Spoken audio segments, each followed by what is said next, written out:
Les consultations publiques qui ont démarré le 7 janvier ont porté sur l'étude d'impact sur l'environnement du PK 24 au PK 50 ainsi que sur l'ensemble de l'étape 1 allant de Libreville à Allambé. Ces consultations publiques ont également intégré le cadre politique de réinstallation. Une première mission d'information en février 2020 au niveau des collectivités. Donc la SAG est passée dans différentes préfectures, des mairies, déjà pour présenter le projet dans son ensemble.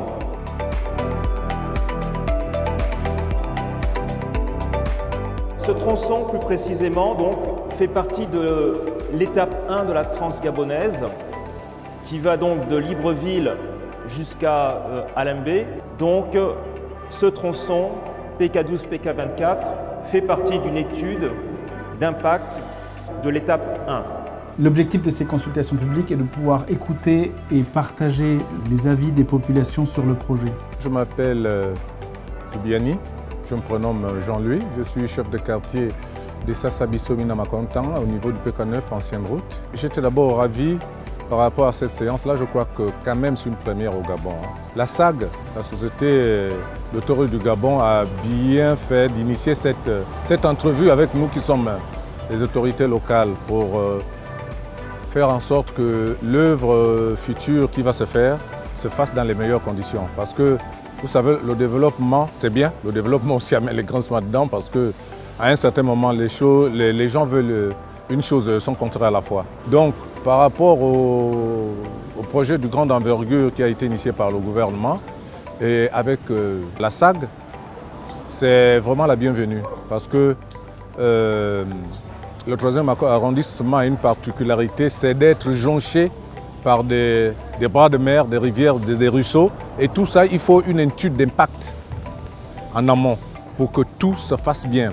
Parce que vous savez qu'une fois il y a une activité humaine quelque part, ça entraîne quelque chose qui est relié cycliquement.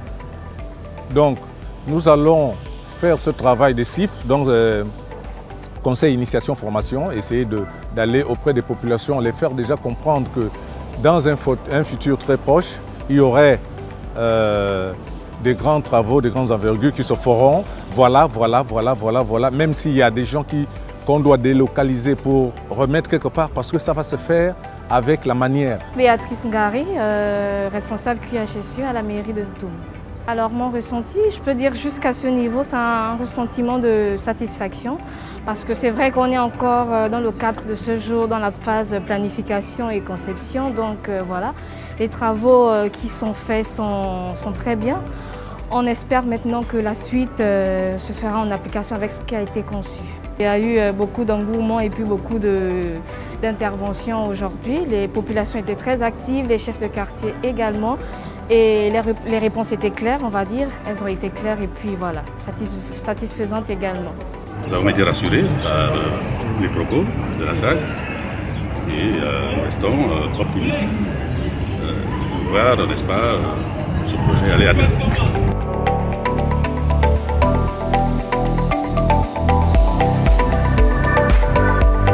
Je suis le chef de quartier PK13, PK12, PK14, au nom de M. Boussou Mombo Jean-Rémy. Nous avons diverses missions, qui sont notamment la protection des biens et des personnes et environnementale. Ce matin, nous sommes conviés à cette réunion qui vraiment nous ouvre encore les cœurs. Parce qu'aucun citoyen ne peut demeurer sans pourtant s'étendre sur les améliorations de la vie commune. Et nul ne peut être contre le développement d'une nation. Au nom de tous les chefs que je représente ici, nous sommes très contents et très heureux de l'accueil que vous avez réservé ici.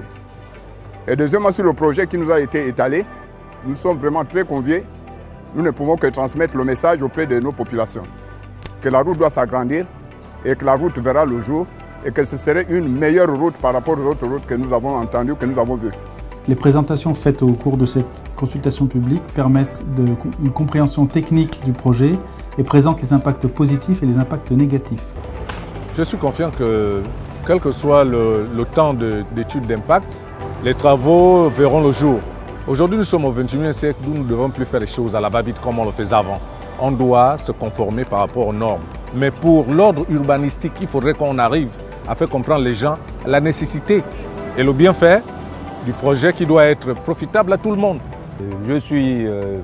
Minaï Kapi, de la province de Langounié, résidant à Libreville et plus particulièrement dans la zone de Bikele, en Zonk.